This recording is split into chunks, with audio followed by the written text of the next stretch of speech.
Drama serial Bismil की next आने वाली एपिसोड बहुत ही ज़्यादा ज़बरदस्त होने वाली है। नेक्स्ट आने वाली एपिसोड में आप लोग ये देखेंगे कि मासूमा ज़ुहैब को लेकर जैसे ही खाने के लिए जाए तो वहीं पर ही ज़ुहैब की बीवी भी आ जाएगी। वो उन दोनों को एक साथ देखकर बहुत ही ज़्यादा गुस्से में आ जाएगी और वो मासूमा को बहुत ही ज़्यादा बेइज्जत करेगी। वो मासूमा दूसरी औरतों के मर्दों पर डाके डालना तो तुम्हारी बहुत ही पुरानी आदत है और अब तुमने मेरे शौहर को भी नहीं छोड़ा। मासूमा को बहुत ही ज़्यादा गुस्सा आएगा और वो ज़ुहैब से बोलेगी कि अपनी बीवी से कहो कि फ़ौरन मुझसे माफ़ी मांगे।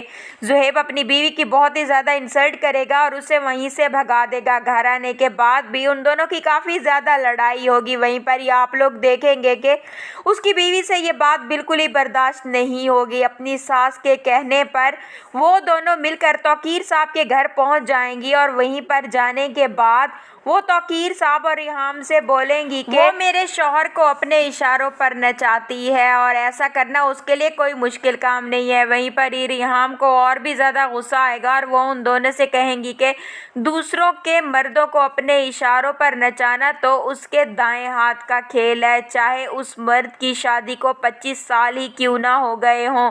तभी तौकीर भी वहीं पर ही मौजूद होगा और दूसरे लफ्ज़ों में रिहाम उसको ये तमाम बातें सुना रही होगी। उधर ही आप देखेंगे कि मासूमा की माँ उसे ये मशवरा देगी कि साहब से तुम अपने नाम पर कुछ ना कुछ ज़रूर लिखवा लो, कहीं ऐसा ना हो कि कल को वो ये वसीयत तैयार कर ले कि मेरी जायदाद में से मेरी दूसरी बीवी और मेरे होने वाले बच्चे का कोई भी हिस्सा नहीं है। मासूमा को अपनी माँ की बात बिल्कुल दुरुस्त लगेगी और वो इस बारे में गौर भी करेगी। वहीं पर ही ज़ुहैब भी उसे समझाएगा कि उसे अपने पाँव मजबूत करने चाहिए और ज़रूर तौकीर साहब से कुछ ना कुछ अपने नाम पर लिखवाना चाहिए। वहीं पर ही रेहाम अपने बेटे मूसा को याद करके बहुत ही ज़्यादा दुखी होगी तो तौकीर उसकी दिलजोई करेगा।